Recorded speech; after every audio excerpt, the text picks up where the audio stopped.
Hech qachon Abu Bakr ismli insonning ishonchini suiiste'mol qilmang. Tezda tanishingiz bo'lgan Abu Bakrga bu videoni yuboring. U o'zi haqidagi bu haqiqatni bilishi shart. Abu Bakrlar tashqaridan juda jiddiy, o'ziga ishongan va hatto sovuqqon ko'rinishi mumkin. Lekin ularning ichida aql bovar qilmas darajada adolatli va mehribon qalb yashirin. Ular eng yomon kuningizda ham hech ikkilanmay yoningizda turadigan haqiqiy sirdoshdir.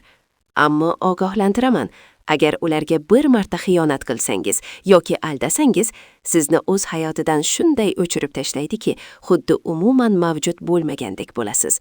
Sevgidachi, ular o'ta vafodor va himoyachi, o'yin qilishni, vaqt o'tkazishni yoqtirmaydi. Agar Abu Bakr sizni tanlasa, o'z juftini malikalardek e'zozlaydi. Ular biroz rashkchi, lekin bu rashk ortida faqatgina sof sevgi va sizni asrash istagi yotadi. Bu ismning kelib chiqishi qadimiy va sharafli tarixga taqaladi. Abu Bakr sadoqat, rostgo'ylik va sof niyat ramzi. Bu ism egasining qonida tug'ma yetakchilik bor. Odamlar ularga beixtiyor ergashadi, chunki ularning energiyasi va to'g'riligi doim omad eshiklarini ochadi. Qani, Abu Bakrlar, shu gaplar rostmi? Izohda o'zingizni ko'rsating va albatta bu videoni hayotingizdagi o'sha ishonchli Abu Bakrga yuborib, unga qanchalik qadrli ekanini bildiring.